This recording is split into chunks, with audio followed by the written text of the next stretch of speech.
homeless folks will often encounter police officers because if they're in a place that somebody doesn't want, then the police will be called to move them or rouse them out. And so you found that a lot of them will have had contact with the police.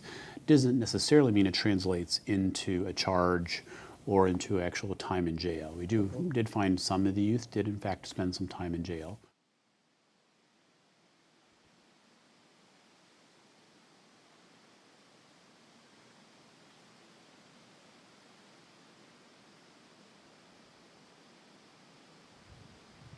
Generally, researchers define youth homelessness as youth who are not attached to a family and living on their own between the ages of about 14 and 25.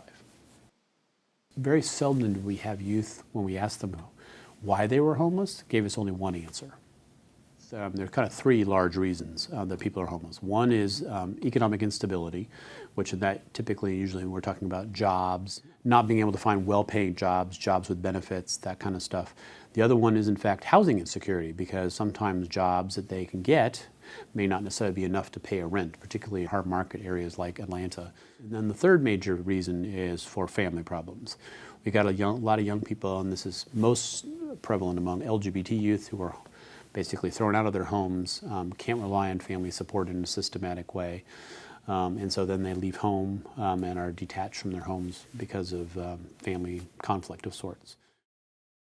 The most heartbreaking statistic, which I think sort of speaks to justice in a different way, is that 50% of the youth, I think it was actually just about 51% of the youth, reported watching their parent or a guardian go off to jail. I mean, but half, 1 out of 2 youth have seen a parent go off to jail or prison. Now, if you think about that as a social problem, we talk a lot about sort of the controlling of crime and locking bad people up, but we never think about the sort of the results of that on the family unit. And I think what happens is that jailing people can increase the economic marginality of the family members. And that I think is even compounded further on youth. When I think about it as a sociologist about how the system is reacting to these young people's needs, I mean, they're touching all these systems, but then the systems themselves are not coordinating their responses. I mean, one of the things last time around we worked with the prosecutor's office, the public defender's office, and tried to make contact with youth who actually were spending time in jail and then were being discharged to the street. And they don't necessarily like doing that, but in some cases they don't have placements for these young people.